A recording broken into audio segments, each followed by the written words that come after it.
Мөөгөнцөр чи өөрөө ганцхан одоо малаасаа халтгаас гадна одоо бид нар ч нэг мал таван шумалтай хүмүүс шүү дээ. Тэгэхээр тэрнээсээ халтгаасаа гадна одоо хүмүүс айгүйх нөгөө малын амтнд хийжээдэг болсон, муур нохоод хийжээдэг болсон. Тэгэхээр муур маань өөрөө бас айгүй тийм мөөгөнцөр үүсгэгчийг тийж явдаг амтан. Тий. Тэгэхээр мөөгөнцөр маань муураас айгүйх халдварлах боломжтой. Хүмүүс мэдтгүү.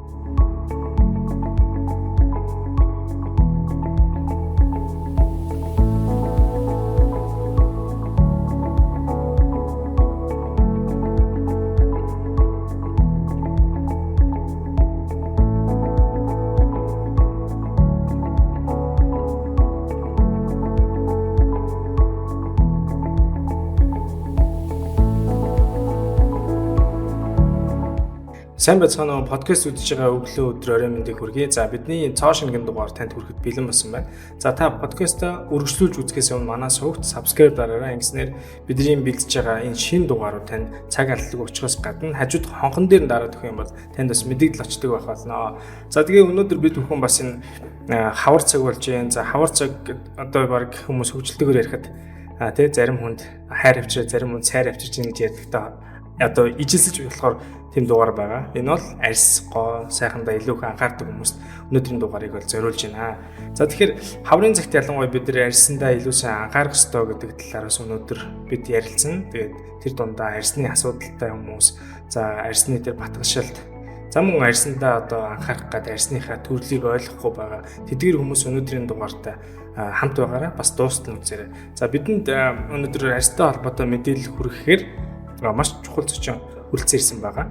За медицийн одоо эмнэлгийн ангаах эмч, за ангаах ухааны магистр, арьс гооцлын эмч, бэлгүүн цоож эмч хүрэлцэн ирсэн байна. За танд энэ өдрийн мэндийг хүргэе. За өдрийн мэнд хүргэе. За тэгэхээр өнөөдөр бол арьс гоо засал талаасаа бид өнөөдөр дугаар хийж ярилцж байгаа учраас эхний асуулт бол ер нь бол ямар хүнийг арьсны эмч гэх юм бэ те? За тэгээд тэр дундаа арьсны эмч болоход ер нь ямар шатамжлах сурдгийн. За тэгээд бас дотроо өөр төрлүүд байгаа хэлтэй тий. Энэ талаар хоёулаас нийт сонсогчд болон үзэгчдтэй эхний ойлголт өгье явууч. За өдрийн мэнд. За арьсны эмч болохын тулд мэдээж ирэхлээр түүний хэмжээрээ төгсөнө. Тэгчээд нөгөө эрдэнэ тойрны сургалтандаараа сураад 2 жилийн сургалтыг гүйцээгээд тэгээд арьсны эмч болдог ер нь л. Тэгэхээр ер нь арьсныхаа өвчнийг үзнэ, арьс ямар бүтцтэй яах ёстой, яагаад ингэж арьсны эмч хүмүүс ер нь болох гэдэг. Тэрийгээ сонирхоод нэг 2 жилийн хугацаанд нэр суралцсан. Тэгчээл арьсны эмч болно да. За ер нь бол яг арьсны эмч чинь дотроо хүмүүс чинь төрөлцөн нэрийн мэргэжлэрээ сураад явчихаар дотроо олон салаа явчихдаг. Тэгэхээр нөгөө арьс харшлын эмч байна. Ер нь хүмүүс ч айгүй харшилтай болчихлоо шүү дээ. Тэгээ арьс харшлын эмч байна. Эсвэл бол салаалаад ирэхээр арьсны мэдцлийн эмч байж болж байна. За тэгэхээр таны ангаах ухааны магистрийн сэдвээ арьсны чиглэлээр хамгаалсан гэж бол би сонссон. Тэгэхээр хоёулаа ангаах ухааны магистрийн сэдвээ яг ямар чиглэлээр хийсэн талаараа бас товчхон ойлголт өгөө явууч. Магистрийнхаа сэдвээ болохоор арьсны мөөгөнцөр төвчний судалгаа хийсэн.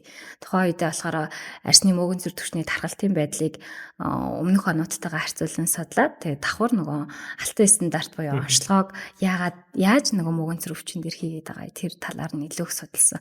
2 онцлогооны 3 онцлогооны шалгуурыг тэгээд харьцуулан судалсан судалгаа хийжсэн. За тэгэхээр мөөгөнцөр гэдэг энэ асуудал ер нь хүмүүст хэр нийтлэг байдаг юм бол те. Тэгэхээр яг энэ талын судалгаанууд өөр Монголд ер нь хэр хийгдсэн байдаг юм бол. За ер нь бол нэлээд хийгдсэн байдаг. Тухайн үедээ арьсны салбар хөгжиж эхэлж байхдаа бүр 1990 гаруй оны үед яаж исэн гэхээр ерөөсөө мөөгөнцрийн диспансер гэдэг байдлаар арьсны салбар маань нэгдэж исэн байх нь. Тэгж нээгдээд ерөөсөө Монгол орон даяар мөөгөнцөртөө тэмцэх тийм аян өрнүүлээд мөөгөнцрийн диспансер маань нөгөө аймаг болгонд ингэж нэгдээд хийгдчихсэн. Ерөөсөө тэгж эхэлж исэн бидгийн. Тэгээд тухайн үеэсээ хойш одоо хүртэл нөгөө арьсны өвчин судлалын үндэсний төв болтлоо. Ингээд өргөжөөд тэлээ томорсон гэсэн үг. Эхлэхдээ арьсны чиглэл маань өөрөө мөөгөнцөртөө тэмцэж эхэлсэн биз дээ. Тий, ер нь бол тэгж эхэлсэн гэсэн үг. Тийм. За тэгэхээр энэ мөөгөнцөр гэдэг асуудал маань яг хаанаас яаж дамжаад энэ хүнд ирээд байгаа юм бэ гэдэг талаар хэлсэн. За тухайн үед бол нөгөө малын цахлаа гэдэг өвчин байдаг шүү дээ. Тэр бол ерөөсөө мөөгөнцөр үүсгдэг өвчин байхгүй юу? Тэгэхээр тэр өвчин малаасаа гаралтай мал амтнаас скол хүнээс скол хөрснөөс ингэж халдварлах боломжтой өвчин байдаг. Одоо хөрснөөсөө мал амтнаа халдчихдаг, скол малаасаа хүн нь халдчихдаг. Ингээд зам замаа ингээд дамжаад халдварлаад идэг өвчин гэсэн. Ер нь бол халдвартай өвчин. Арсны өвчин дундаа халдвартай өвчин ер нь айгүй бага байдгийн. Гэхдээ нөгөө мөөгөнцөр маань маш удаан эдгэрэлттэй, маш удаан эмнэлзүүтэй явдаг учраас нөгөө удаан ингэж тухайн үедээ судалж шинжилж үзчихсэн өвчний нэг гэдэг аахгүй хамгийн анхны одоо нөгөө эмчнэрийн маань нөгөө аян болгож өрнүүлж хийж исэн одоо судалгаа гэсэн үг л тийм тухайн үедээ бол мөөгөнцөр чи өөрөө ганцхан одоо малаасаа халтгаас гадна одоо бид нар ч нөгөө мал таван шумалтай хүмүүс ч дээ. Тэгэхээр тэрнээсээ халтгаасаа гадна одоо хүмүүс айгүйх нөгөө малын амтнд хийжээдэг болсон, муур нохоод хийжээдэг болсон.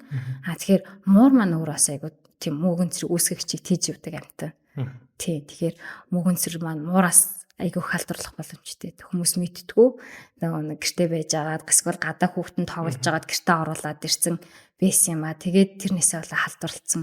Одоо ингээ гэр бүлэрээ мөөгөнцөртчлээ гэж орж ирдэг. Тий. Тэгэхээр сүүлийн үед чинь бид нэр яг заавал одоо өмнө нь бол энэ малтайхыг хөрөх байсан шүү дээ. Хөдөө аж ахуй хөгжсөн байсан. Харин одоо орчин үе рүүгээ илүүхээр байр орон сууц руу орсон ч гэсэн бид нар амтнд хижээхийн соёл байгаад байна тий. Тэгэхээр амтнд хижээх нь буруу гэж байгаа юм биш.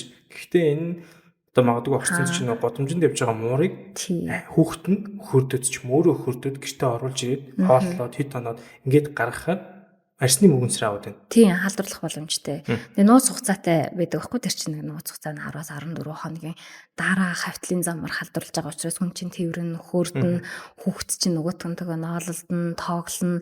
Дараа нь ээж аав нь хүүхдээ ингээд ээж хэрэг хүүхдээ өргөн аавна гэл тэрх үед тэгээ халдварлах боломжтой. Гэхдээ тэр нөгөө амьсгалын замаар халдварлаад байгаа биш, арсны хүрэлцэхгүй байдлаар халдварлаад байгаа өвчин гэсэн. За тэгэхээр ер нь яг уу өөртөө зүгээр муур тижээж байгаа. Одоо муур чинь бүр маш олон тийм тохирол болсон байлаа тий. Одоо үйлдвэрх юм уу тий. За тэгээд тэр муур тижээж байгаа хүмүүс ерөөхдөө малын эмчнэр одоо мал амтны эмч гэж их байгаа. Эмнэлгүүд их болсон байна. Тэгэхээр тэр хүмүүс дээр илүүхээр очиж үйлчлэгээ авснаар яг энэ одоо гэртээ байнга тижээж байгаа муурнууд бол аюулгүй гэсэн үг тий. Тий аюулгүй. Ер нь бол угаасаа хүмүүс чинь тижээх болцсон. Одоо тэгтээ ер нь бас нэлээд хүмүүс мэдлэгтэй болсон. Малаа нөгөө тижигч байгаа амтнаа үзүүлнэ, вакциныг хийлгэн. За тэгээд нөгөө байнгын жил болгон ингээл үзүүлдэг болцсон байлээ. Тэгэхээр эмчилгээ хийлгээд үзүүлдэг болцсон. Нөгөө эмчилгээнүүд нь явагддаг болцсон болохоор их дайжгүй. Одоо тэгэхээр мөөгөнцөр гэдэг энэ зүйлийг нууц хугацаанд 14 хоног багцаа гараад ярьж штэ. За тухайн хүүхд юм уу гэр бүлийн хүмүүст мөөгөнцөрийн асуудал үүслээ. Яаж илэрхийн, ямар хүндрэлүүд байж болох энэ талаар товчхон. За арсны мөөгөнцөр ерөөсөө илэрхээр нэг тийм дугуй байдлаар, тойроо байдлаар арсын дээр нь тууралт гараад эхэлждэг.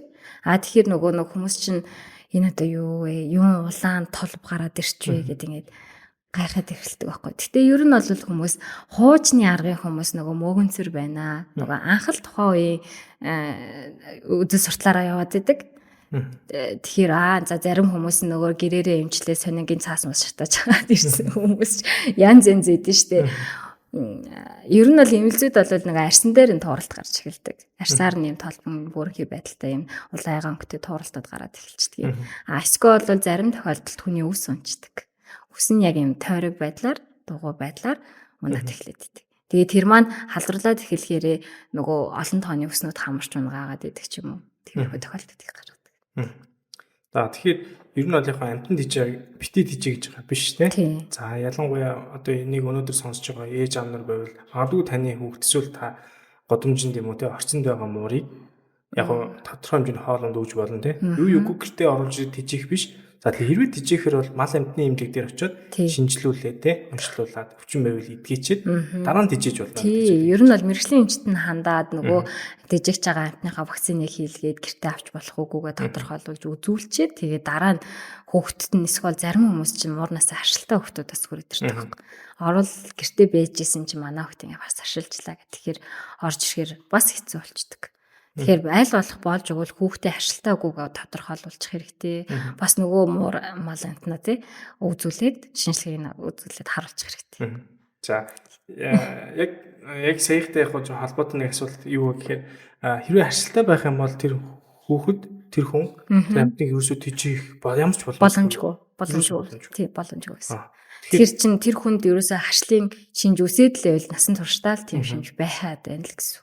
Тэгэхээр амьтан тижигч байгаа л тийм хин нэг одоо харагдах гоё харагдаж болно. Тижих бол өөр асуудал. Тэр дундаа бид нар ямар нэгэн годомжинд байгаа амтныг юу авч тижиж нэгдүгээр болохгүй тийм шинжлүүлэх хэрэгтэй байх нь. Хоёрдугаар гэвэл харшилтай байна уугүй юу гэдэг юм асаа үзүүлчихэд байгаа амтны тижигээрээ гэдэг зүйл ярьж байгаа тийм. За тэгэхээр хоёулаа сая мастрын ажлын сэдвийн талаар ярьж байгаа чинь яг амтны тал руу гоё орчлаа тийм. За тэгэхээр хүмүүс бас өнөөдөр яг магадгүй амтан тижих талаас яг жоохон ойлголцсон авсан баг. Яг энэ асуудал байдаг юм байна гэдгийг хэлж байгаа. За тэгэхээр арсны чиглэлээр ерөөдөө ажиллаад ингээд хүн үзээд эхлэхээр ерөөдөө яг түгээмэл арсны ямар асуудал өвчлүүд их ажиглагдаж байна энэ талаар ярилцъя. За яг хувь хүндээ болоод ирэхээр яг арс чинь нүдэн дээр ил өгдөг өвчин байна. Тэгэхээр хүн яг ингээд нүдэн дээр ил харагдах боломжтой өвчин учраас хүний сэтгэл зүйд айгүй том дайралт болчдөг. Эсвэл бол бусад хүний нийгмийн сэтгэл зүйд айгүй том дайралт болчдөг. За миний ингээ гар дээр юм гарцсан шүү, биен дээр юм гарцсан шүү, нүүрэн дээр юм гарцсан шүү гэд шууд тэгээд ингээ бодоод бусад хүн намайг юу гэж харж байгаа бол юу гэж бодох бол гэдэг жоохон айц төгшүртэй гэх юм уу? Яг нүдэн дээр ил өгдөг өвчин учраас тэр нь жоохон хэцүү талтай байдаг.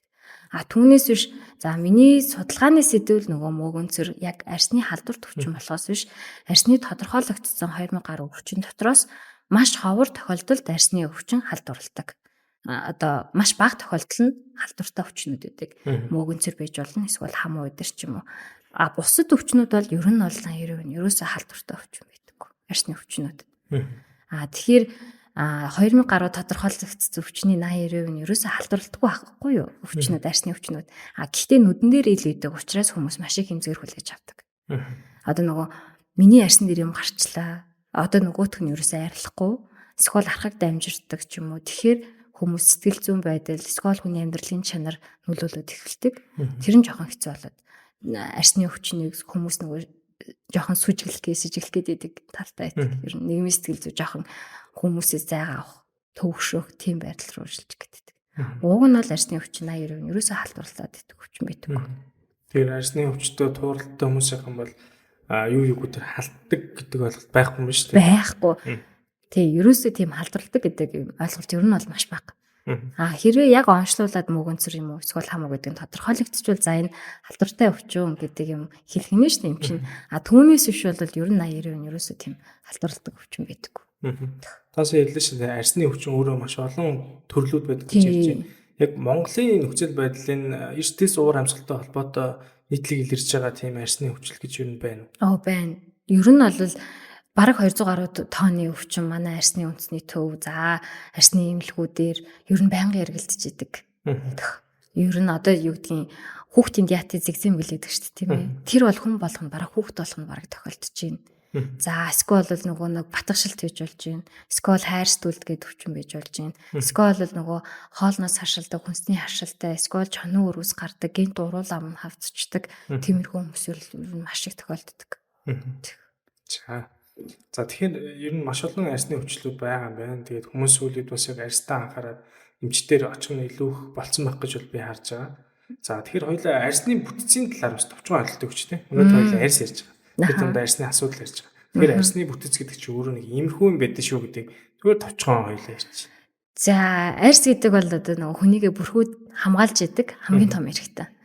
Тэгээд дотор эрхтний мөн тойл гэж явдаг. Тэгэхээр дотор эрхтэнд юу болж ийн, ямар бүтэц үүрэг оролтой байна, дотор эрхтээ өвчлж ийн үгүй юу гэдгийг арсаар бас мэдэх боломжтой. Нөгөө талаасаа гадаад орчноос хамгаална, бас бодисын солилцоо явуулна, мэдрэхүй үүрэг үйл ажиллагаа гүйцэтгэдэн маш олон үүрэг үйл ажиллагаатай, маш том дархлааны системтэй эрхтэй. Би одоо ингээд гараа хөдөлгөе, хөлөө хөдөлгөе, за ингээд өөрөө оюун санаагаар удирдах боломжгүй дархлаатай гэсэн. Маш том дархлааны системэнд цогцоор үйл ажиллагаа явуулж идэг маш том хэрэгтэн гэсэн. Маш чухал амин хэрэгтний нэг болдог гэсэн үг байхгүй юу? Арс гэдэг маань. За арьс чинь өөрөө ингээд 3 давхрагтай гэж явдаг өнгөн гүний. Тэгээд мөн өөхөн давхраг гэдэг ингээд 3 давхраг гэдэг байхгүй юу? Гэхдээ тэр 3 давхраг дотор маш том дархлааны системийн үйл ажиллагаа явуулждаг. Хүн ингээд гараа зүсэх гэмтэх ч юм уу. Эсвэл ямар нэгэн тууралт гарах ч юм уу. Тухайн өвчин одоо хаанаас үүссэн гэдгээсээ хамаарат тэнд маш том дархлааны зохицуулгын үйл ажиллагааг маш хурцтай явагдчихэд хэрэгтэй байхгүй. За тэгэхээр арьсны ерөөхдөө ойлголт харьс бол зөвхөн бидний гой сайхан харагдуулах биш юм байна те. Маш олон үр гүттэй байна гэдгийг манайхаа ойлгож авч байгаа. За тэгэхээр арьсны эрүүл мэнд гэдэг бол өөрөө яалтчгүй тухайн хүн шууд харагдчихдаг учраас их чухал юм байна.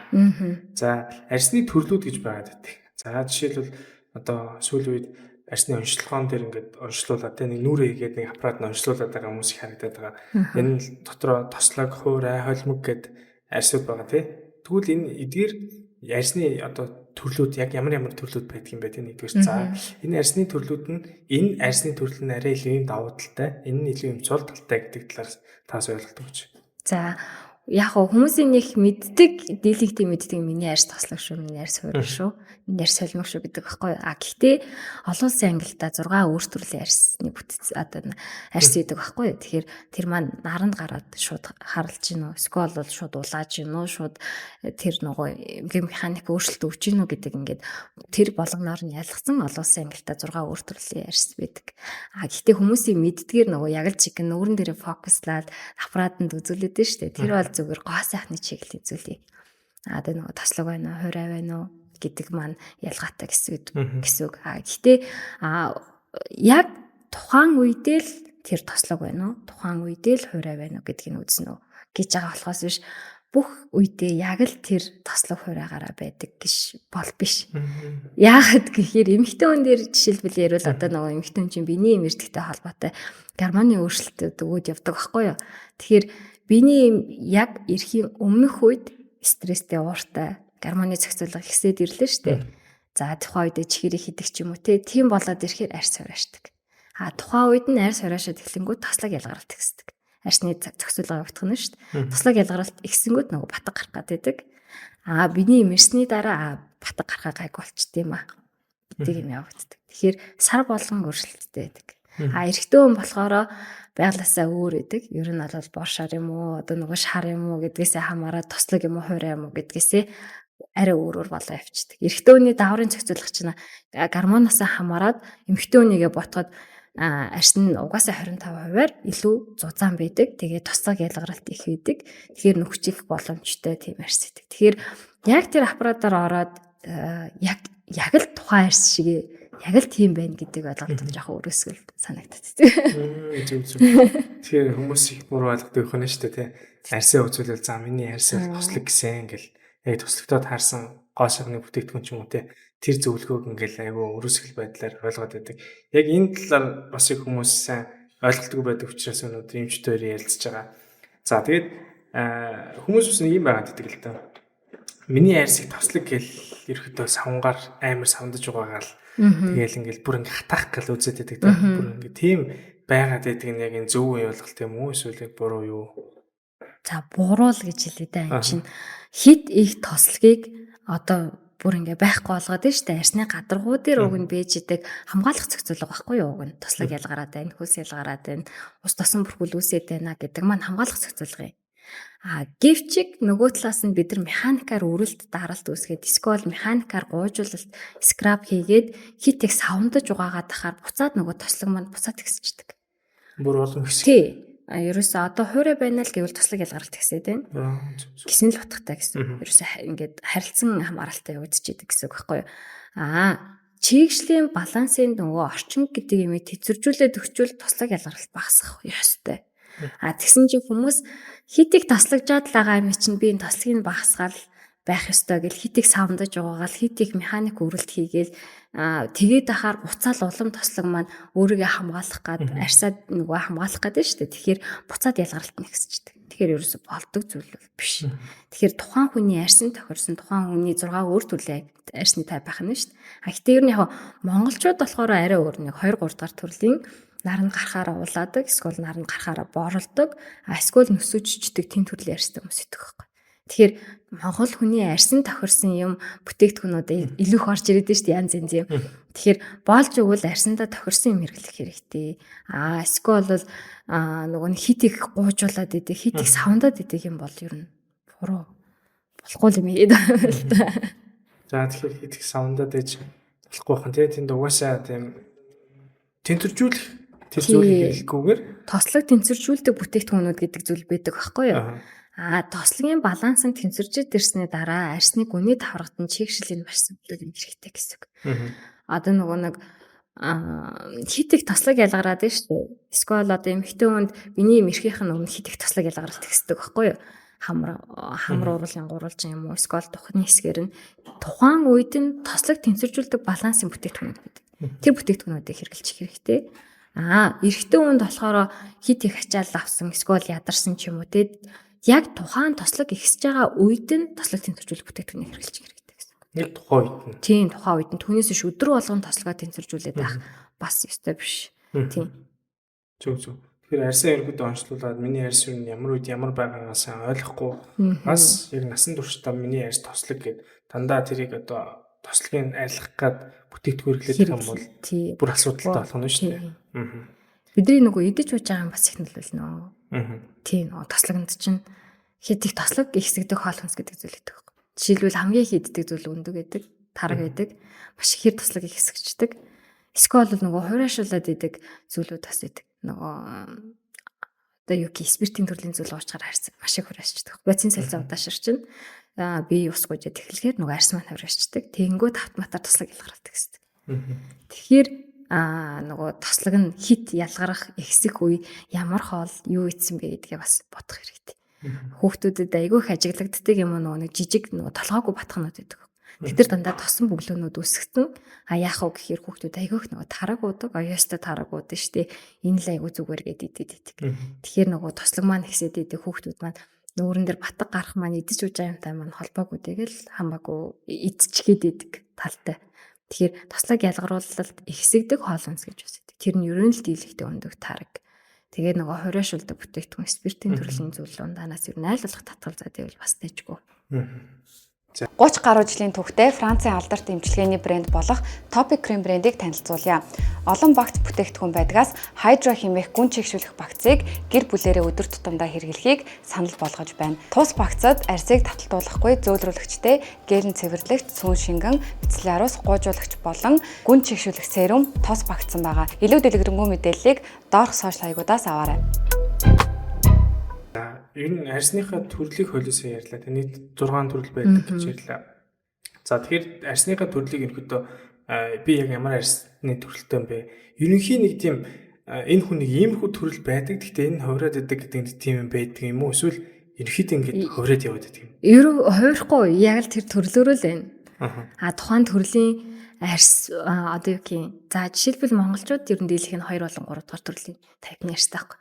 Дийлэх нь эсвэл шар, эсвэл борт ийм бор шар төрлийн арьстай хүмүүс. Тэд нар яадаг вэ гэхээр нөгөө нэг тослогийн булчирхай бор шар төрлийнх нь арьстай хүмүүс нь тослогийн булчирхай ихтэй. Эсвэл наранд гарахаараа шууд улаачдаг төрлийн арьсны хүмүүс. Нөгөө арай нэг шар хүмүүс нь болохоор наранд гарахаараа шууд ингээд улаан болчдөг. Тэгээд түлэгдчихдэг. Гэмтчихээрээ нөгөө маш их мэнг гардаг хүмүүс. Тэр төрлүүд бол нэг өөрчлөгдөхгүй. Арьсны нөгөө бүтэц байдал нь бол өөрчлөгдөж болно. Тослог хуурай гэдэг байдлууд бол арай нэг тухайн цаг уурын байдлаас, тухайн идэж ууж байгаа зүйлийн байдлаас, ажил хөдөлмөрийн нөхцлөөс гэдэг юм уу тэдрээс болоод арай өөрчлөгдөж болно гэсэн. За тэр байдлаа онцлуулахад юу яаж онцлуулах боломжтой вэ? Онцлогын аппарат бол дажгүй. Ер нь бол боломжийн тухайн хүний арьсны нөгөө тослог нөгөө хуурай байна уу? Эсвэл нөсөөжилтийн процесс их байна уу? Хөшөлтийн процесс байна уу гэдгийг харах боломжтой зүйл. Гэхдээ хүний нөгөө нэг дадал зуршил, хүний харж байгаа бүтэц эмчийн нэг тусгаасан үзлэгийн зүйлээдэг да. Тэгэхээр тухайн арьсны эмчид очиод үзүүлээд за миний арьс яг ийм шүү. Одоо нэг иймэрхүү завиртай байна гэд үзүүлвэл арай мэржлийн эмчид хандвал дээр юм уу? Ер нь аппаратанд найдснаас баг эмчийн нэрээ дээр юм уу л гэж хэлэх гэж байна. Хүмүүс арай яг ингэдэг байхгүй. Яг одоо тэр нэг 3D байдлаар тий онцлуулаад. Тэрийг онцлуулчаад за би ерөнхийдөө арьсаа баг нэг илрүүлэх дорд хүн нэг ханцдаг штэ тэрэн шиг. За би ер нь арьсаа үзүүлчлээ. За эмч нэг ингэж хэлсэн. За миний арьс бол насаараа тослог юм байна. Тэгвэл тослогтойгоо тэмцэх бүтээгдэхүүн австан байна гэдэг ойлголтод яваад байдаг байхгүй. Тий. Гэхдээ яг тухайн хүн маань өөрөө бас ингээд за одоо байж байгаа юм болсон тухайн үед нь тийм байсан гэдэг өөрчлөгдөж болно л доо. Тэрийг бол юмч мэдээж тайлбарлаад өгч байна. Тий. Угаасаа нөгөө хүмүүс чинь онцлогоон суурилсан юм айгүй хүсдэг болсон. Тэгэхээр онцлогоотой, нотлогоотой болохоор тухайн аппаратыг үгүйсэх боломж бас ихтэйчгүй сайн хилжил гэдэг л гэж байна дээ. Мэдээж нарийн мэргэжлийн юмч үзэж байгаа учраас тэн дээр нь за гэл бүх зүйлийг хийгээд өгч байх тийм ээ. Тий. За. Тэгвэл ер нь арьсаа бид нар ингээд асуудал ер нь жоохон асуудал үүсээд байгаа хүн байж болно л да тийм. Ер нь миний арьс нэг жоохон хэцүү, эмзэг тийм хүмүүс ер нь арьсаа онцлуулах тал дээр эмчдэр ер нь очихоор улирал болгоочих хэвээр юу жилд нэг очих хэвээр тийм болов. Татамж юм. Гоо сайхан талдаа гэсэн үг. Тэг ер нь арьсан дээр нэг асуудал үүсэл байгаа хүмүүс ер нь эмчдэр очих тавтамж юм. За манай яг өвчин талдаа ярих юм бол өвчнөд хүмүүс чинь яран дийлэх нь харахад тахилттай байдаг учраас байнга ирдэг гэсэн. Онцлуулах яг гоо сайхан талдаа болоод ирэхээр улирал тутамдаа л үзүүлээд байвал их зүгээр. Улиралдаа угаасаа бид нар нөгөө нэг өөрчлөлтөнд орж байгаа учраас тухайн үедээ за миний арьс нэг иймэрхүү байна. Одоо нэг эсвэл бол нөгөө гоо сайхан талаасаа гэвэл механикаар гоо сайхны үйлчлэгээнүүд хэлгээд идэх ч юм уу те. Үзүүлээд байвал ер нь улиралдаа нэг удаа үзүүлвэл зүгээр. За өнөөдөр бидний яг яригдах гол сэдвийн үндсэн ойлголт бол батгшил төвчин гэрээ гэж бодсон. Тэгэхээр батгшил төвчин бол өнөөдөр бас бидний подкаст дугаараа сонсож байгаа өсвөр насны дүүнер за ээж аав нар байх юм бол өсвөр насныхаа хүүхдүүдэд бас үзүүлээрэй.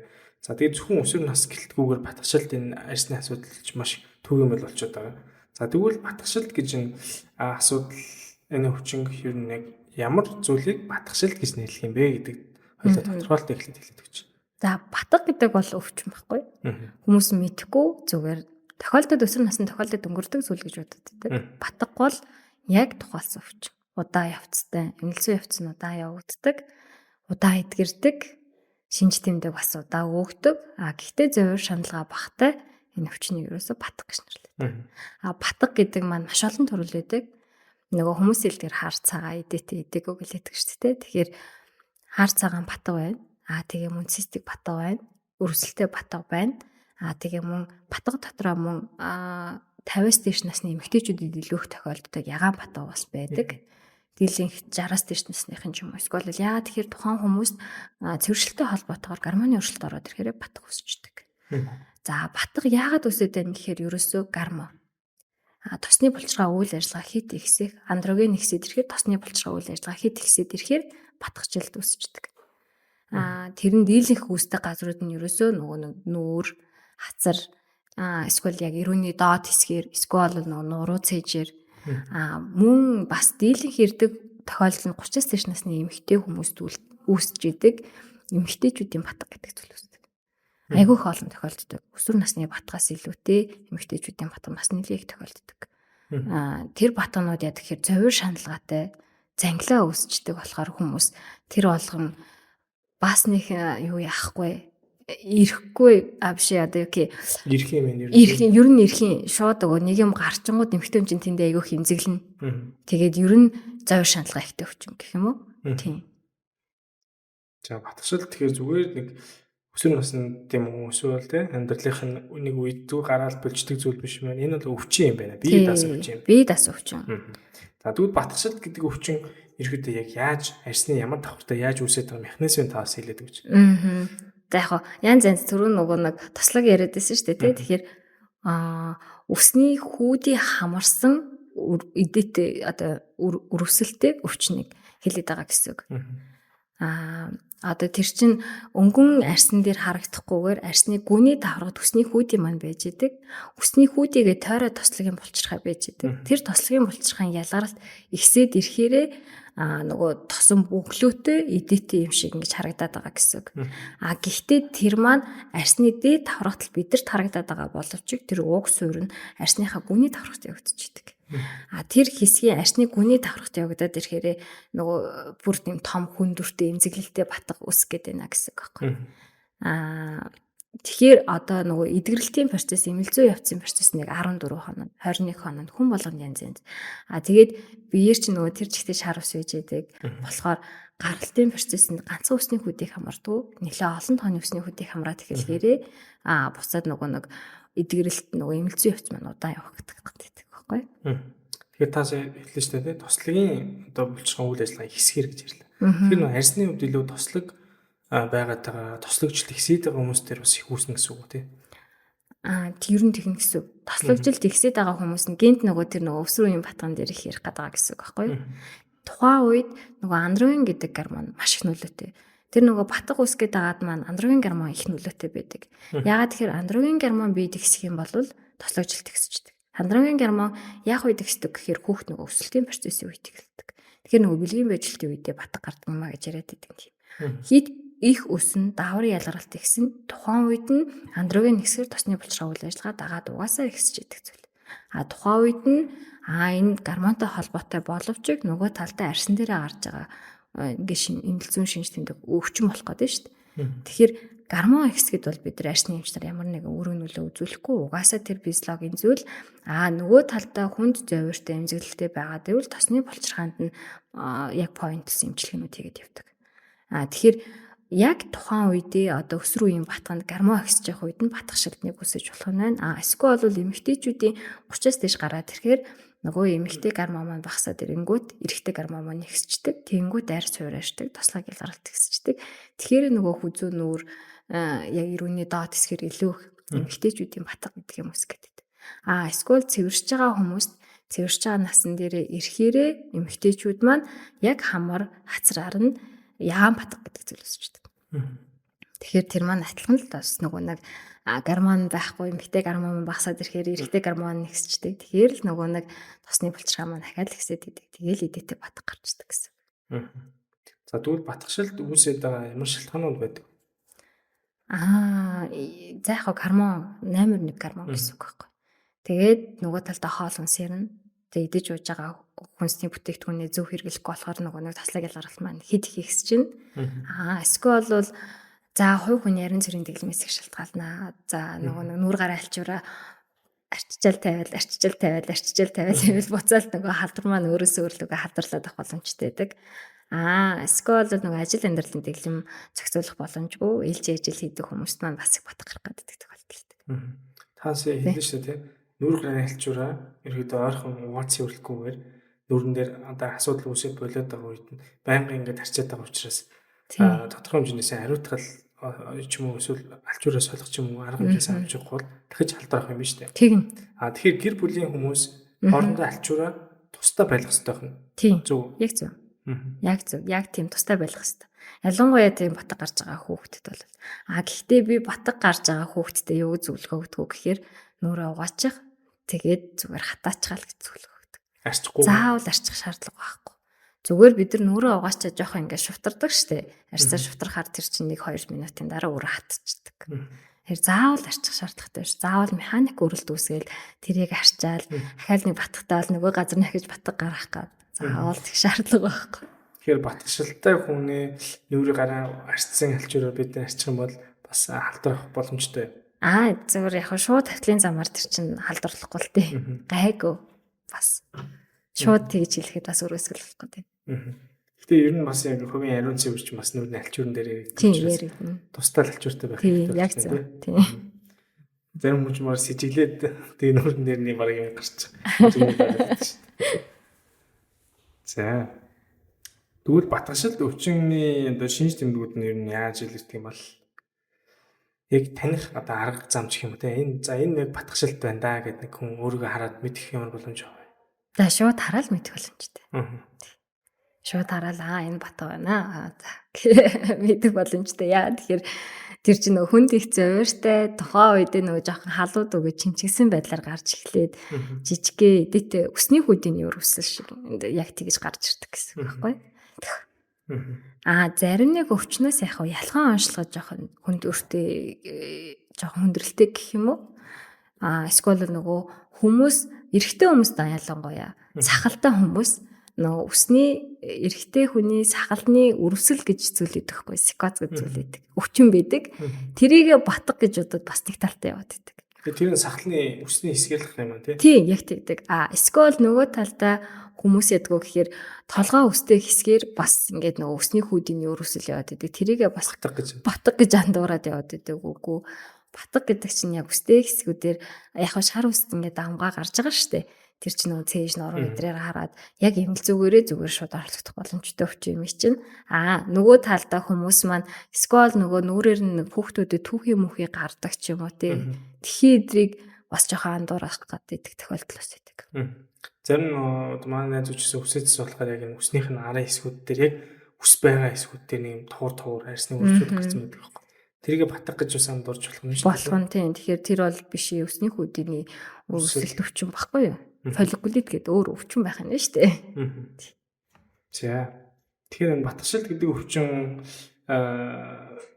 ер нь бол өсвөр насныханд тохиолддог шүү дээ. Өсвөр насныханд бол мэдээж өвчлөлттэй холбоотой, даавартай холбоотой тохиолдод байна тийм ээ.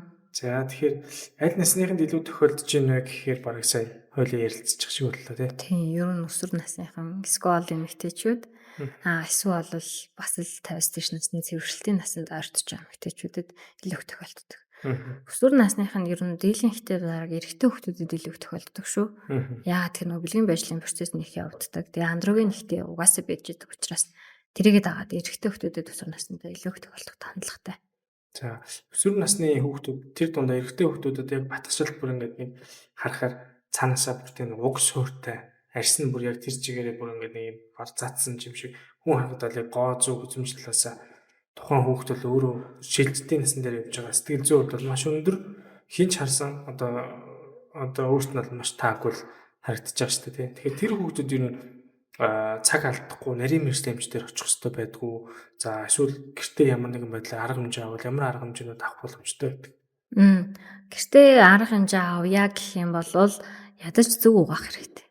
Одоо нөгөө энгийн угаагчаар зөвл угаагчаар эн чинь нөгөө батгах чинь яг тухайн хэсэг газрыг л нэг хэсэг газрыг хамарсан. Эсвэл бол ингээд алаг цог байдлаар ингээд гарч байгаа шүү дээ. Тэгэхээр нөгөө хүмүүс маань андуураад батганы угаагчаараа бүтэн нүрээ угаачдаг. Батганы угаагчаар бүтэн нүрээ угаачаар батганы угаагч чинь өөрөө нөгөө химийн найрлагуудтай бензил пероксид юм азилений хүчил юм уу эсвэл нөгөө хүчтэй тэр тослогийг багасгадаг тийм химийн орс найрлагуудтай ямаар угаачаар эрүүл арьсан дээр нь буцаад хураашаал дүүсгээр ахаал нөгөө тослог маань ялгаралдаг гэдэг. Буцаад нөгөө батганы савнгаар угаагаад байсан мөртлөөсөө батган маань ихсээд байна гэж орж ирдэг байхгүй. Тэгэхээр ядаж зөв угаах хэрэгтэй. Батганы яг тухайн хэсэг газрыг батганы савнгаараа тэгэхээр угаах хэрэгтэй болох гэдэг нь шүү дээ. Эсвэл нөгөө талдаа энгийн савн, зөөлөн савн гэж яриад байгаа шүү дээ. Хүмүүс нөгөө чигшүүлдэг савн гэж яриад байгаа. Фоам юм уу эсвэл зөөл нөгөө гелийн савнгуудаар бусад нөгөө эрүүл арьс бусад хэсгээ эсвэл нөгөө бүтэн нүрээ ахаад нэг угаачих хэрэгтэй гэсэн үг байхгүй юу? Дараа нь яг уу гэхээр нөгөө чигшүүлдэг тонор дараа нь яг чигшил өгдөг нон комедоник буюу өсний хүйдэд ерөөсөө нөгөө нэг тослог бөөгнөр үлдгүү тийм тоснууд нон комедоник тоснууд гэж үүдэг. Тоснууд дотор тийм тоснуудыг шууд чигшүүлэх байдлаар түргэх хэрэгтэй. Тэгээ араас нь заавал нарны тос түргэнэ. Ерөөсөө л нэг энгийн 3-4 үйлдэл боловч ингээд цэвэрлээд яваад байвал аяанда батг гаралт маань багасах боломжтой гэсэн. Асралт мэд тэмлэг нь Баянгол дүүрэг 4-р хороо Алтай хотхны баруун талд байрладаг. Амбултор болон 200 ортой хэвтэн эмчилүүлэх боломжтой. Мөн манай эмнэлэг чих хамархоол хавдар уламжлалт эмчилгээ гэх мэтлэн эрүүл мэндийн цог зөвчлөгөө үзүүлэхээс гадна хамгийн сүүлийн үеийн уншилгооны хиймэл оюухан дээр суурилсан бүтэн биеийн MRI тохиромжоор ажлын өдөр 8-аас 22 цагт, бэм гарагт 9-оос 15 цаг хүртэл үйлчилж байна. Бид танд шаардлагатай үзлэг уншилгоо, эмчилгээ, мис аслыг нарийн мэрэгжлийн мэрэгсэн чадварлаг баг хамт олон хийж гүйцэтгэн. Асралт мэд нэгдсэн эмнэлгийг зорин ирж, эрүүл мэндийн даатгалаар хөнгөлөлттэй үнээр үйлчлүүлээрэй.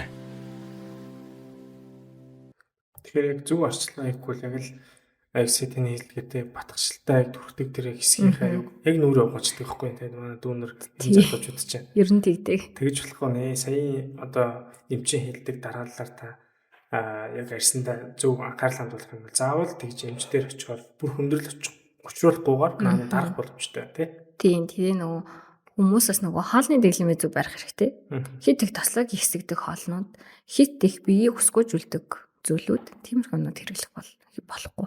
Ялангуяа тэр батгшил бий болж байгаа үүсэж байгаа тухайн тэр одоо Үедээ ерөөсөө ялангуяа. Тэгэхээр тухайн үед нэг сар юм уу 2 сар юм уу хоолны дэглэмээ барьчин. Ажил амралтын дэглэмээ барина.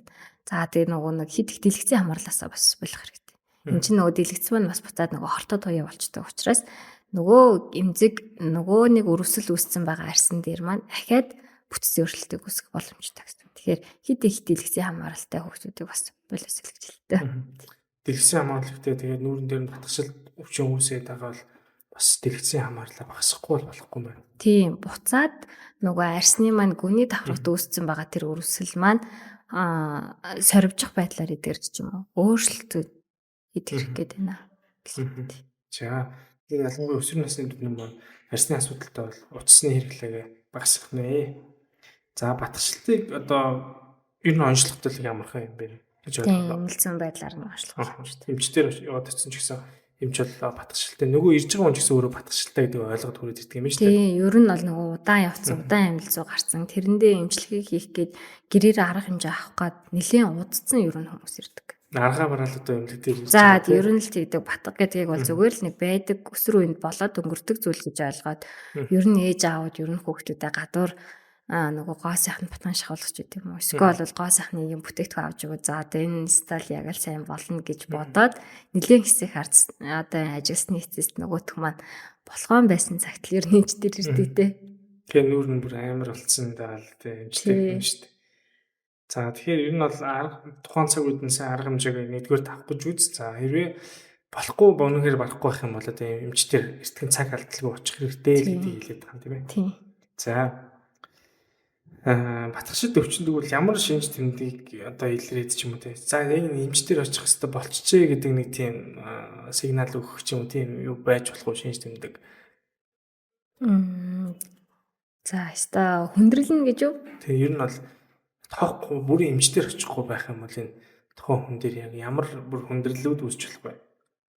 За ер нь бол батгах чинь жоохон хэцүү. Тэр жигтэй нөгөө одоо бактери давхар үүсгэгч байдаг.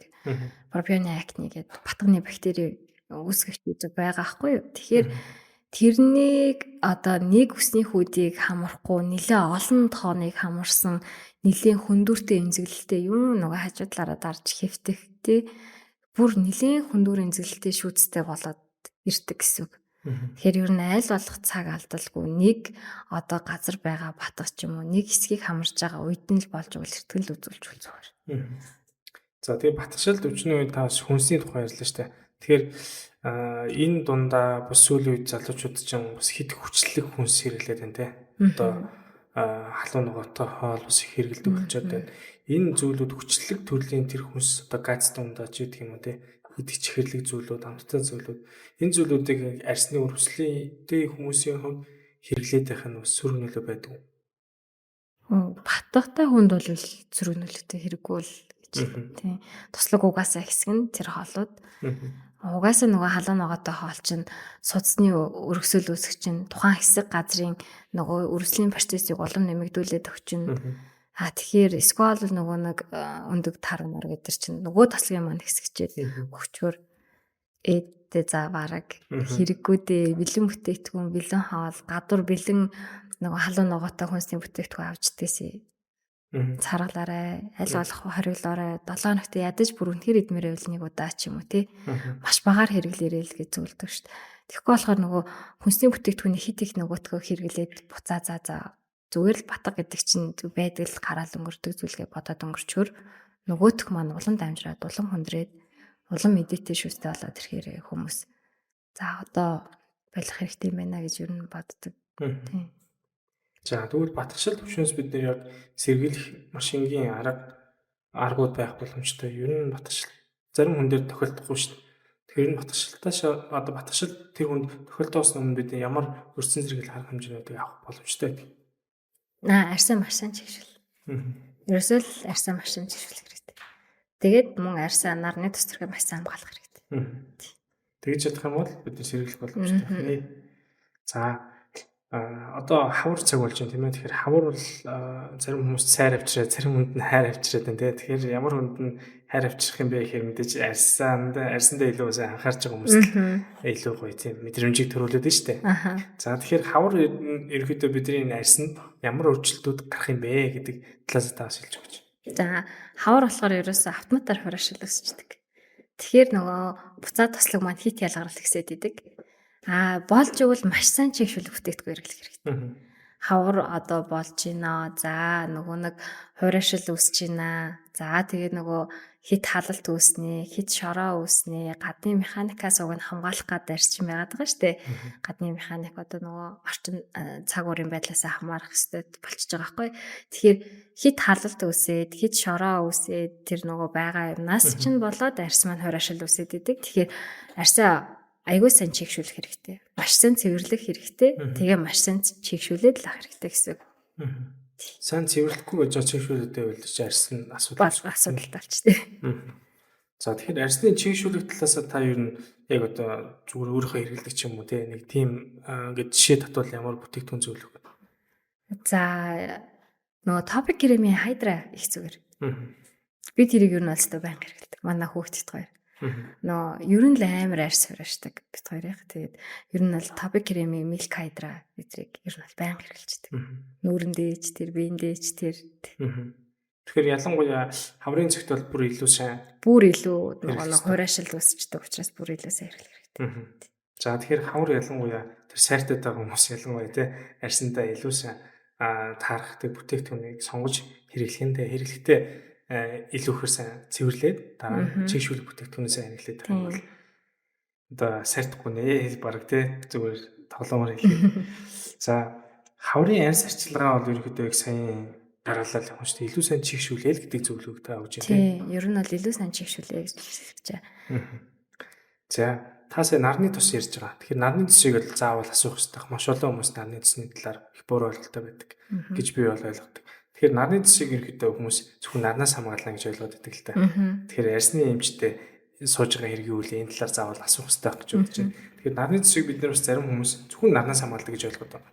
Бүрхэг өдөр ч юм уу. За эсвэл оройн цагаар гарах үедээ ч юм уу те. Салхитай үед ч юм уу. Дөрөхгүй гараа авчиж байгаа. Энэ нар байхгүй учраас гэж ойлгоод. Ер нь бол ийм хүмүүс яг нэлийн байдаг учраас би асууж байгаа. Тэгэхээр энэ талаар тас хэлж өгөөч. Энэ зөвхөн нарнаас хамгаалт юм уу? Өөр ямар үүргүүд байд юм бэ? Үгүй ээ. Нарнаас хамгаалах тос чинь нөгөө гэрлийн туянаас хамгаалж байгаа байхгүй юу? UVA гэрлийн туяа, UVB гэрлийн туяа. Одоо энэ нөгөө нэг утасны туяа, компьютерийн туяа эдэр чинь UVA гэрлийн туяа байхгүй. B гэрлийн туяа чинь гадаа байгаа одоо нарны хитян туяа эдэр ороо авчдаг. Тэрнээс хамгаалахыг зориулалтаар нарны тосыг түрхээд байгаа. Нарны тосыг түрхснээрээ арьсны гүнд нь байгаа тэр нөгөө хит ингээд шаралт ч юм уу эсвэл ингээд нөгөө A туяа B туяа хүрээд нь штэ арьсанд маань тэгээд ирэхээр хит ингээд арьс маань гэмтээд эхэлдэг. Арьсны маань ДНР-ийн маань гэмтээд эхэлждэг. Тэгэнгүүт арьсны гэмтэл үүсчихээр буцаа цаашаага эмгэг өөрчлөлт рүүгээ бүтц рүүгээ шилжчихдэг учраас нарны тосыг байнгын түрхэх шаардлагатай гэсэн. Бид нар ч одоо ерөөсөө утас компьютер байхгүй бол одоо болохоо болчлаа шүү дээ. Тэгэхээр ерөөсөө байнгын түрхэх гэсэн. Юу нөгөө бүрхэг өдөр биш. Ерөөсөө гэртээ байсан ч түрхэх хэрэгтэй гэсэн. Гадаа гарах байсан ч гэртээ байсан ч ерөөсөө байнгын гэрлийн туянаас арьсаа хамгаалаад байвал арьс маань эмгэг бүтцийн өөрчлөлтөнд орохгүй гэсэн үг байхгүй. Тэгэхээр ерөөсөө байнгын түрхэж явах шаардлагатай зүйл нарны тос. Тэгжээж нөгөө арьсны бүрэн бүтэн байдал маань хангагдаад явагдаад байна гэсэн үг. Зөвхөн гарахтаа биш байх нь тий. Биш. Ерөөсөн гадаа гарахтаа нарнаас хамгаалах гэж нарны тосыг түрхээд байгаа даа биш үгүй. Гэрлийн туянаас хамгаалах гэдэг. Гэрлийн туяа чинь буцаад нөгөө арьсны гүндээ өөрчлөлтийг өгчдөг учраас тэрнээсээ сэргийлээд одоо нарны тосыг түрхэнэ гэсэн. Ерөөсөө хөгшрөлтийн процесс гэрлээс олно. Тэгэхээр аль болох нарны тосыг маш сайн түрхээд авах хэрэгтэй. Өдөр болгон түрхээд авах хэрэгтэй. Одоо нөгөө нэг нарны тосны яг ингээ юун дээр нь хайрцаг дээр нь бийж идэг штеп. UVB, SPF 50 watch гэдэг. Тэр эдэр чинь болохоор гэрлийн туянаас физикийн хамгаалалт өгчөж байгаа. Нөгөө талдаа болохоор хідэн хэрэг хугацаагаар тэр нөгөө нарны тос маань арьсан дээр ингэж арьсыг маань хамгаалах юм бэ гэдэг залтыг хараад өгчөж байгаа байхгүй. Тэгэхээр бид нар чинь ялангуяа дэлгэцийн хэрэглээ, хитягаан туяаны хэрэглээ их өндөр болсон нийгэмд амьдарч байгаа учраас та өдөржингөө гадуур хахгүй ч гэсэн ялангуяа компьютерээр харж байгаа офис ажлыг хийдэг хүмүүс бол заавал нарны тосоо хэрэглээд байж хэвстэй байна шүү дээ. За тэгэхээр зөвхөн нартай өдөр нарны цэц түрхтгэ гэдэг буруу ойлголттой хүмүүсийг л өнөөдөр бас зөв залруулсан бахаа гэж найдаж байна. За бас ээж аав нарын хувьд нэг юм ойлголт байна. За нарны цэц түрхлэхээр хүүхдэд нарны цэц түрхэж хэрэггүй гэдэг. Зарим хүмүүс нь хүүхдэд түрхэж болно гэдэг. Тэгвэл хэдэн наснаас эхлээд хүүхдэд бид нарны цэцийг түрхэх боломжтой гэдэг юм бэ? Тэр насанд хүрсэн хүмүүсийн одоо жишээлбэл хэрэглээд байгаа нарны цэцийг хүүхдэд түрхчихэд болох юм уу? Эсвэл зөвхөн хүүхдэд зориулсан нарны цэц гэж байдаг юм уу гэдгийг их олон хүмүүс асуугасаа гэж бодож байгаа. Гэхдээ нарны цэц ч угаасаа л одоо нөгөө наснд нь зориулсан байдаг шүү дээ хүүхдэд. Нэраа хүүхдэд эсвэл бол гэр бүлэрээ хэрэглэж болох хэмжээ. Тэгээд чинь ерөөсөө боломж нь гэр бүлийн хэрэглээнд байх ёстой зүйл байхгүй нарны цэц чинь. Нэраа хүүхдэд түрхэж болно. Яагаад болохгүй гэж? Яагаад тэгэж болохгүй гэж асуусан бол тэрийг бас гайхалаа л да. Ээж аав нараа ээжүүд айгүйх тэгж бичдэг юм. Манай ихнэр чинь ээжүүдийн тийм группд бас байт юм байна л да. Эмэгтэйчүүд чинь биэнд айгүйх зөвлөд юм шүү дээ. Тэгж болно, ингэж болно. Хүүхдэд яахад нарны цэц түрхээд байгаа. Наа чи баг зүгээр байгаа харьсан ингээд баг бүтцийн нэвдээд байна ингээ яриад байдаг. Үгүй. Ерөөсөө тос гэдэг зүйл гаднаас нь түрхэж байгаа бол тэр чинь нөгөө хүүхдийн арьс айгүй өөр үт юм л да бүтцэн өөр. Яагаад гэхээр том болсон бид одоо насанд хүрсэн хүмүүсийн арьсыг ботход хүүхдийн арьс чинь маш нэмгэн зөөлөн тэгээд яг ус тосон бүрхүүлээрээ хамгаалагдчихэйдэг маш нөгөө хамгаалт сайтай боловч нөгөө талдаа чигийг маш хурдан гадагшаа алдчихэйдэг арьс ахгүй хүүхдийн арьс чинь. Тэгэхээр хүүхдийн арьс ус тосон бүрхүүлтэй гэж хэлчихсэн шүү дээ. Гэхдээ нөгөө талдаа чигийг алдчих болохгүй байхгүй. Хүүхдийн арьсны гадаргуугийг нөгөө уян хатан байдал тэгээд дээрэс нь нөгөө маш ингээд бат бөх байлгах ёстой зүйл чинь чиг байхгүй. Тэгэхээр гаднаас нь маш сайн чигийг нөгжиж тэр хүүхдийн арьсан дээр юм бүтэц өөрчлөлт өгөхгүй айгуу сайн хамгаалтыг болгож идэг гэсэн үг. Тэгэхээр ерөөсөө айгуу сайн тос төр. Хүүхд ч гэсэн таньсаа хэлдгээр те таны бол хүүхдтэй өөртөө топик крем брендийн бүтээгдэхүүн хэрэглэдэг гэж ирсэн шүү дээ. Яг энтэй адилхан хүүхдэд ч гэсэн бид нар маш их чийг алдчихдаг учраас хүүхдэд бас чийгшүүлэх тэр зүйлийг сайн хэрэгжилж явах хэрэгтэй байх нь тийм. За тэгээд дээрэс нь хүүхдэд бас нарны цэцийг маш сайн хэрэгжих хэрэгтэй. Тэгвэл та хүүхд чинь том болгоод танд баярлах нэ тийм. Тий, ер нь бол том болох тусмаа хүүхдийн арьсны бүтцэн нь алдагдахгүй. Тэгээд нөгөө нэг уян чанар нь илүү сайн батбөх байгаад байна гэсэн. Тэгэхээр айл болох бага наснаас нь болж байгаа сайн түргээд ах хэрэгтэй л гэж хэлж байгаа. За сүүлийн үедээ манайхан нарны цэцний хэрэглээ бол илүү сайн бас ойлгож эхэлж байгаа гэж би бол харж байгаа. За саяын энэ буруу ойлголтуудыг бол бас өнөөдөр бэлгүүн цааш юмшил залруулж өглөө. За үрчлээ гэдэг зүйлийг бас товчхон ярьчих. Үрчлээ ерөнхийдөө яаж үүсдэг юм? Инженеэр бид нэр үрчлээс яаж сэргийлэх боломжтой юм бэ? Үрчлээ чинь ер нь одоо 25 наснаас хойш нөгөө коллаген эластин гэдэг зүйл хүний бид нийлэгч нь багасчдаг гэсэн. За нийлэгч нь багасаад ирэнгүүт 25 наснаас хойш хөгшрөлт үүсдэгэ. Тэгээд гоо сайхны брэндүүд одоо яадаг вэ гэхээр үрчлийн эсрэг бүтээгдэхүүнийг маш ихээр ингээд дэлгэрүүлж одоо тэрийг судалсан болохоор гараад ирж байна гэсэн үг шүү дээ. 25 наснаас хойш тэр нөгөө арсны гүний давхрагт байгаа коллаген эластин ширхэхгүйдийн хэмжээ багасчдаг. Тэгээд дээрэс нь угаасаа хөгшрөлтийн процесс үүсэж байгаа. Нас явах тусам нөгөө нэг дэлхийн татах хүч гэдэг шиг нөгөө процесс нь угаасаа доош татагдаад унжиж идэх байхгүй. Тэгэхээр тэр маань нөгөө арсныхаа зураасыг дагаад ерөөсө fine line wrinkle буюу нөгөө үрчлээ маань өгцөж байгаа. Эрүүл мэндийг дэмжиж ажиллагч Япончуудын итгэлийг хүлээсэн 460 жилийн түүхтэй эрүүл мэндийн орд иргэний хэрэглэл Нишикава хамтран ажиллаж байна. За Нишикавагийн хувьд бол Японы нойр судлалын шинжилгээ ухааны лабораторитой хамтран шинжил судлаад за эцэст нь гарсан бүтээгдэхүүнийг за Япон эмчийн нарийн хяналтанд одоо ингэж үргэлжлүүлэн судалгаа хийж үзсэн байдаг. За ингээд 98% эрэг үр дүн гарсан байж байгаа. За ингээд ерөнхийдөө бол Япон эмчийн зөвлөж буй дэр гэдэг одоо нэршил гарсан байдаг. За ингээд бас мөн эрүүл мэндийн орд иргэний хэрэглэл гэж бас нэрлэдэг байх нэ. За Япончууд өдөрт дунджаар 5-6 цаг унтдаг. За хэдий бага унтж байгаа хэдий ч чанартай тэр нойрыг илүү сайн авч чаддгаараа ач холбогдолтой. За харин монголчуудын хувьд бол 7-9 цаг за магадгүй түүнээс их унтдаг хэдий ч за тэр чанартай бат бөх нойрыг бол авч чаддаггүй. Энэ нь эрүүл мэндийн орд иргэний хэрэглэлийн одоо ойлголт болон за хэрэглээ их бага байдагтай холбогддог гэж үздэг. Nishikawa-гийн дэрний хувьд бол 3 толгуурт цэгийн онолоор бол бүтээгдсэн байж байгаа. За яг одоо миний энэ гарт харагдаж байна. За 3 толгуур цэгийн онол гэдгийг нь хэлж өгье. За хүн унтахад үндсэндээ яг нэг хэсэг дээр илүүхээр ачаал өгөх юм бол тэр чанартай нойр бол алдагддаг гэж үздэг. За харин Nishikawa-гийн эргономик дэрний хувьд бол за эхний ээлжинд бол бид энэ толгойн хэсгээр бол энэ хэсэг дээр бол одоо дэрэлдэг. За мөн хүзүүний хэсэг, за тэгээ мөн мөрний хэсэг гэсэн энэ 3 толгуурт цэгийн онол дээр бол маш сайн нарийн шинжилгээ судалгаан дээр бол батлагдаж ингэж хийгдсэн учраас таны тэр бат бүх нойр чанартай нойрыг авахд илүү ихээр тусалдаг. За мөн бид нэр хөдөлгөөн хийж одоо унтдаг бол та яаж хөдөлгөөн хийсэн таны тэр 5 тухтай чанартай нойрыг авахд илүү ихээр энэ дэр туслана гэсэн үг. За яг одоо энэ миний гарт бол Nishikawa-гийн нэрээ хүүхдийн дэр байж байна. За нэрээ хүүхд болгон за бага насны хүүхдүүд зориулсан дэрүүд байж байгаа. Дотроо маш олон төрөл байж байгаа. За яг энэ дэрийн хувьд бол 4 сараас эхлээд 12 настай хүүхдийн хувьд бол одоо дэрлдэг. За хүүхдийн хувьд бол маш их хөдөлгөөн хийж унтдаг. За ялангуяа тэр одоо бага уйлдаг хүүхдийг ч юм уу ээж авнар маань их одоо авдаггүй тавьчдаг тий хэвтүүлээд байдаг. За тэгэхээр хүүхдийн нөө толгойн хэлбэр маань алдагддаг. Тэгвэл яг энэ дэрийг хэрвээ дэрлүүлвэл хүүхд маань хоёр чи харж хөдөлж унтдаг.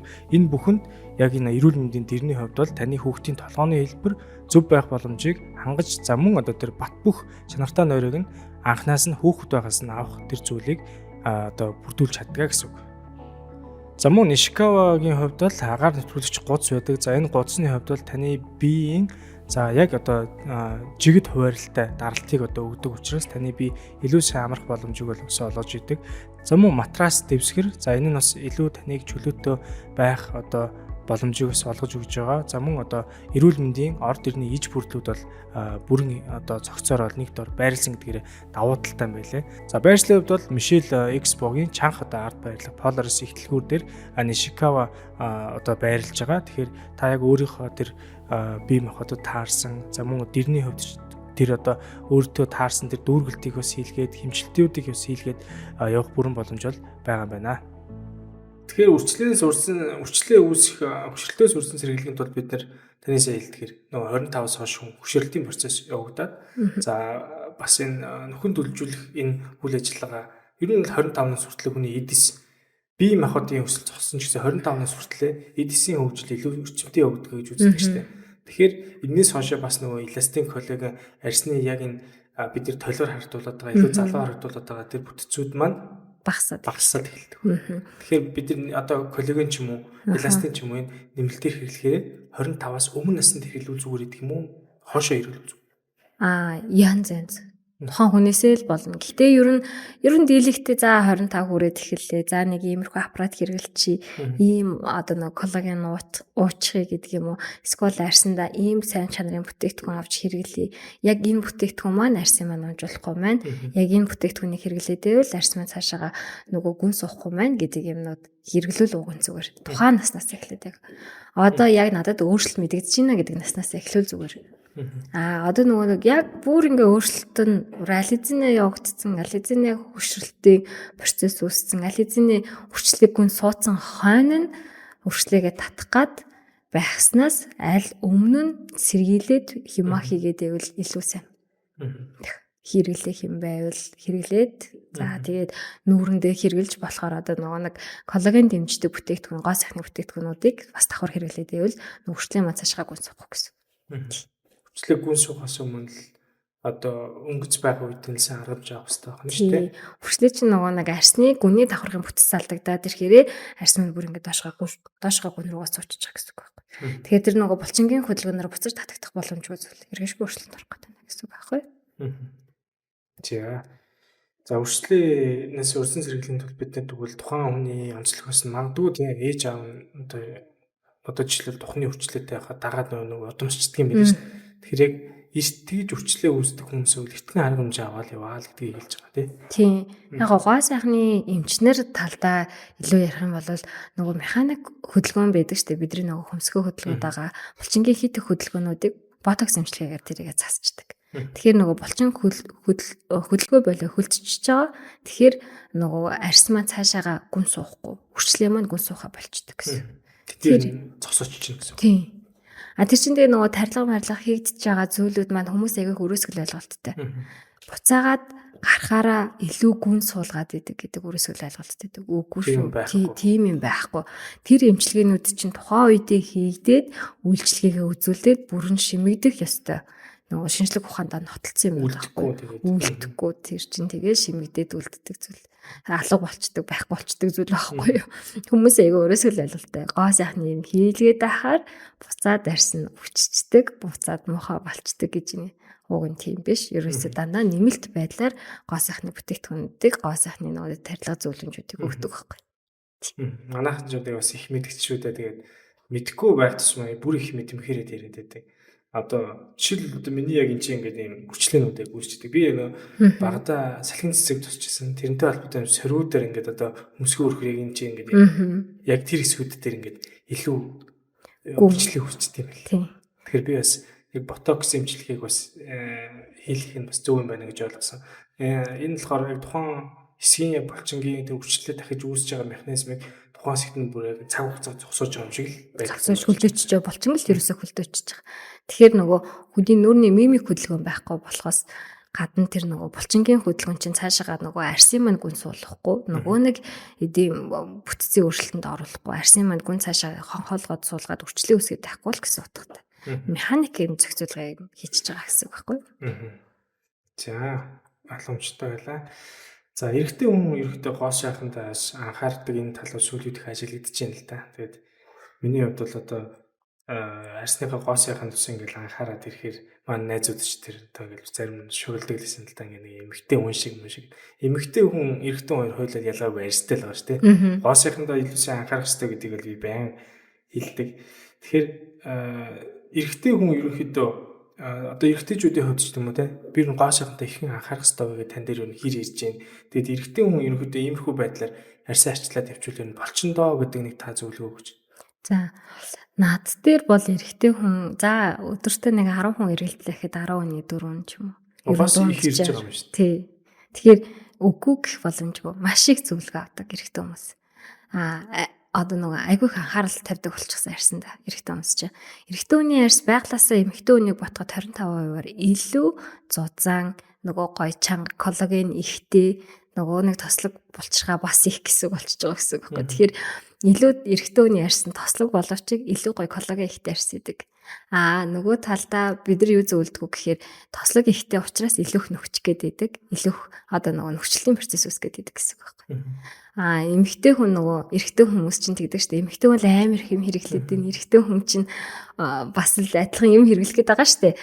Тэгсэн мөртлөөс би нэг ганц хоёр юм хэрэглээд гээд. Гэхдээ тухайн ганц хоёр юм нь зохистой байвал их зүгээр. Тухайн нөгөө нөхцөлтөөс сэргийлдэг, тослогоосоо сэргийлдэг, тослогоо тэнцвэржүүлдэг бүтээгдэхүүнүүд topic cream AC control ч юм уу. Тэр байвал их зүгээр идэг. Эрэгтэй хүний арьсны бүтцэн угаасаа гоё коллаген ихтэй арьс, гоё чанга байдаг арьс, илүү зузаан байдаг арьс, илүү сайн хамгаалах тогтолцоотой. Нөгөө талдаа нөхцөлт үсгээд идэг, тослог ихсгээд идэг. Жохон тэр нь очид утгалтай боловч эрэгтэй хүний арьс илүү гоё. Гэхдээ зөвлөгөө авж байгаа эрэгтэй хүмүүстээ ганц нэг бүтээгдэхүүн зөвлөөч гэвэл topic cream AC control их зүгээр. Эмэгтэй хүмүүсээс илүү заавар эрэгтэй хүмүүс илүү их ер нь ирдэг болсон шүү. Сүүлээ Тий, илүү их асууна, илүү найзууд асуудаг болсон. За одоо яг ингэж байна. Одоо нэг иймэрхүү юм хэрглэж болох уу? Гэт ер нь илүү их бас эрэгтэй найзууд их асуудаг шүү. Сайн таны хэлдэг topic cream AC control гэдэг бүтээгдэхүүний хувьд бол яг эрэгтэй хүн дээр ямар үйлчлэг үзүүлж байгаа гэдгийг хэлээд үг. Тэр болохоор тослог тэнцвэржүүлдэг бүтээгдэхүүн байдаг байхгүй. Тэр нөгөө серумтэй, тослогийн тостой, тэгээ угаагч эдэртэй битгтэй тэгэхээр их зүгээр. Эрэгтэй хүн бол зүгээр тийм. Одоо эрэгтэй хүмүүс зөвхөн савн байхад болоо гэдэг ойлголтоос салаад байна. Ер нь салцсан шүү. Миний үзэж байгаа хүмүүс эрэгтэй хүмүүсийн ер нь юу зүгээр дан ганц нөгөө нэг тос зүрхээ дөнгөрдөг, дан ганц усаар угаагаад дөнгөрдөг. Тэр үе бол өнгөрцөн байлээ. Тэгэхээр за ер нь бол эрэгтэй хүмүүст зөвлөгөө өгдөг бүр ингээд за яг ямар арьстай вэ? Яг ямар ажил хийдэг вэ? Юу идчихэж байгаа вэ? За тэгээд өөрт нь ямар хөө бүтээгдэхүүн байгаа вэ? Химийн орчны арилга нь юу аа вэ гэдгийг аюулсаа хардаг болчихдог. Эсвэл рүү нөгөө хүндээ яг ингээд эрэгтэй хүнд эмэгтэй хүнээс илүү бараг зөвлөгөө өгдөг болчиход байна шүү дээ. Зөв. За тэгэхээр манай ирчүүд ер нь арьсныхаа учрыг ойлгохгүй. За ер нь арьсандаа илүү сайн арчилгаа хийдаа гэж бодож байгаа хүмүүсийн хувьд бас бэлгүүн цоожимчдэр очиж зөвлөгөө авч үлэх зүгээр юм биш үү? Ер нь бол сүүлийн үед 6-4 харьцаатайгаар эрэгтэй хүмүүс бас их өндөр очиж байгаа юм тий. За эрэгтэй хүмүүс дээр ерөөдөө арсны онцлогийн тасаа хэлж өглөө штэ. Нэг бодлын давуу талтай байна. Нөгөө талаараас сул талтай байна. Тэгэхээр бид нар давуу талаа сайн ашиглаад сул тал дээр илүү сайн ажиллаад яг хэрэгцээтэй тэр одоо жишээл topic cream-ийн бүтээгдэхүүн ч юм уу яг өөрт таарсан бүтээгдэхүүн хэрэглээ явуучих юм бол эмэгтэйчүүдээс илүү гоё баг төлхөр Гүлгэр байж болно. гүлгүл те илүү залуу харагдаж болно. За тэгэхээр эрэгтэй хүмүүс бол яг бүтээгдэхүүн авалтан дээр одоо харагдах эхнэрүүдийнхээ авсан бүтээгдэхүүнээс л надад нэг зүйлийг аваад хажид нь хэрэглээд байгаа тий. Тэгэхээр би энийг ингэж асуух гэдэг юм л да. Жишээлбэл миний хувьд гэсэн яг одоо манай эхнэр topic cream хэрэглэдэг. Тэгээд би хажуугаар нь бас зарим бүтээгдэхүүнүүд сайн таны хэллэг бүтээгдэхүүн гэсэн би өөрөө одоо сая хэрэглээ явуулдаг байхгүй. Тэгэхээр яг энэ эрэгтэй хүн зориулсан гоо сайхны бүтээгдэхүүн гэж тусдаа байх ёстой юм уу? Эсвэл бид нэр эмэгтэйчүүдийнхээ бүтээгдэхүүнүүдээс ингээд аваад хэрэглээд байхад ер нь бурууддаг юм болоо та энэ талаар хэлж өгч. Яг одоо гоо сайхны бүтээгдэхүүн талдаа гэхээр чинь одоо нэг тослогоо тэнцвэржүүлдэг бүтээгдэхүүн эдрэл эрэгтэй хүн яг аваад хэрэглэх хэрэгтэй. Тэр чинь яг эрэгтэй эмэгтэй гэж ялгахгүй. Тоос юм уу, угаагч юм уу тэр эдэр нь эрэгтэй яг хүндэд зориулсан угаагч байвал их зүгээр. Тэгэхээр нөгөө арьс нь бас тодорхой хэмжээний өөрөө ч онцлогтой байна. Онцлогтой болохоор угаагчаа ч юм уу яг өөртөө эрэгтэй одоо нөгөө эрэгтэй арьсан зориулсан гэдэг угаагчуд байдаг байхгүй юу? Эсвэл бол химийн орц найрлага бүтээгдэхүүнийг нь хараад авч хэрэглэх хэрэгтэй. Эрэгтэй эмэгтэй гэж гоо сайхны бүтээгдэхүүнийг зарим нэг юм дээр ялахад бас жоох учир дутагдaltaй болчихно л тоо. Зарим зүйл дээр угаагч тал дээр бол ялгаж болох юм байна тий. За заримдаа л ялгаж болно. Яг тухайн үндээс л хамаарна. Түүнээс биш химийн орц найрлагын чухал болохоос биш яг эрэгтэй эмэгтэй гэж ялгахаар бас бүтэн болохгүй. Одоо сүүлийн бүтээгдэхүүнүүд бол дийлэнх нэмжлэгийн гоо сайхны бүтээгдэхүүн болсон учраас хүүс хамаарахгүйгээр хэрэгжилж болно л гэж хэлж байгаа. Гэтэ яг тухайн өөрийнхөө арьсан зориулсан байдлаар хэрэгжилж байна. За тэгэхээр яг өөрийнхөө арьсны онцлог таарсан тэр бүтээгдэхүүнийг хэрэг хүн сонгож чадахгүй байсан тохиолдлууд юу хийх байдгүй өөртөө тохирохгүй бүтээгдэхүүн 1000 үнэтэй байгаад аваад хэрэглээд байх юм бол ер нь асуудлууд үүсч болох бах тий. Талаас хэлж өгч. Ер нь бас ингэ хараад байгаа ялангуяа өсвөр насны хүүхдүүд, залуучууд за бас зарим эмэгтэйчүүд ч гэсэн гоо сайхны бүтээгдэхүүн өөртөө тарахгүй огт ямар ч ойлголт байхгүйгээр манай найз хэрэгжилж байгаа учраас энэ трендэд дагж байгаа би энийг хэрэгжилж байгаа гэдэг яваад арьсны асуудалтай болсон хүмүүс би бас харж ирсэн л та. Яг тухайн бүтээгдэхүүн таарахгүй бол тэрийг бол хэрэгжилж огтосоо болохгүй гэсэн. Тэр чинь нөгөө нэг гоо сайхны бүтээгдэхүүнээс харшлын урвал үүсгэж байгаа болохоор тренд дагаж битгий тэгж өөр ташилсан зүйл одоо хэрэглээрээ тий болохгүй штэ. Одоо гоо сайхны бүтээгдэхүүн чинь угаасаа хэрэглээд дуустдаг зүйл байхгүй. Тэгэхээр тухайн бүтээгдэхүүн өөрөөсөө сортлж үзэн, фильтрлэж үзэн гэсэн. Надад энэ бүтээгдэхүүн болж гинөө, тухайн бүтээгдэхүүн яг таарч гинөө. Нэг бүтээгдэхүүн аваад тэр бүтээгдэхүүнийг насаараа хэрэглэн гэсэн үг биш байхгүй. Тэгэхээр нэг бүтээгдэхүүн аваад таарч гинөө болж гинөө болохгүй байна. Эсвэл бол гоо сайхны бүтээгдэхүүнийг үзэх нь шүү дээ. Одоо эмэгтэй хүн байх тусмаа нөгөө онцлог нөгөө гормон өөрчлөгддөг учраас. Тэгэхээр яг одоо манай эхнэр хувьд бас яг тийм байдаг байхгүй. Энэ бүтээгдэхүүнийг би хэрэглээд үзсэн. Энэ жоон таараад тах ч юм уу. Энэ нь жоон өнцгөө санагдаад ингээд тэр бүтээгдэхүүн дараа нь авах болчиход байдаг байхгүй. Тэгэхээр ер нь бол бас өөрсдөн дээр таарж байгаагүй маш сайн өөртөө мэдрэмжээр. Тийм. Тэгээд нөгөө химийн орц найрлагын аягаас харах хэрэгтэй. Гоо сайхны бүтээгдэхүүн ч айгүй химийн орц найрлагатай байдаг. Тэгээд тухайн орц найрлага нь яг болж байна уу болохгүй байна уу гэдгийг минь харах хэрэгтэй. Эрүүл мэндийг дэмжих ажиллагч Мая Эрдэнэс тус хамтарч ажиллаж байна. За таны болон миний бие 60-70%-ийг нь ус эзэлж идэг. Тийм учраас өдөр тутамдаа усыг бол хуужих зайлшгүй шаардлагатай. За ус ууснаар ямар давуу талтайг нь дурдж үгүй. За нэгдүгээр бидний шүлс үүсэлтэнд их сайнаар нөлөөлж идэг. За шүлс сайн үүсэх нь хоол боловсруулах эрдэнэ тогтолцооны хамгийн зөв үе шатыг нь зөв эхлүүлдэг гэсэн үг. За хоёрдугаарт нь гэвэл шүлс сайн үүсэлтэй байх юм бол бидний одоо энэ шүд цоорох хүчнээс урьдчилан сэргийлэх, за мөн одоо амны өгөөнөрийг дарах, за мөн цаашлаад одоо олон талын ач тус байж байгаа. За мөн одоо хоол босруулах эрхтний үйл ажиллагаанд их сайнаар нөлөөлж идэг. За илгэний хоргоожуулах үйл ажиллагааг дэмждэг. За илгэний өөгөлттэй хүмүүст бол хамгийн номер 1 хүнс бол ерөөсөө ус сайн уухаа гэж зөвлөж идэг. За бөөр шээс дамжуулах замын одоо үйл ажиллагааг их сайнаар нөлөөлж байгаа. За мөн бөөрийн чулуу өвчнөөс урьдчилан сэргийлэх, за цусыг шингэлж өгөх, зүрх судасны үйл ажиллагааг дэмжих, за мөн одоо тарих мэдрэл гээд олон эрхтний үйл ажиллагаанд сайнаар нөлөөлөхөөс гадна за бидний хамгийн гол нь тэр өгтгөн хаталтаас бас урьдчилан сэргийлж идэг. За дархлаа тогтолцоо, бодисын солилцоо гэдэг энэ олон талын аж тусыг бол гүйцэтгэж идэг байх нэ. Тийм учраас бид нэр одоо хамгийн гол нь ус уухтаа зөв цагт зөв тунгаар ууж явах ёстой. За мөн дээрээс нь эрдсээр баяжуулсан усыг сонгож ууж явах нь хамгийн чухал байдаг.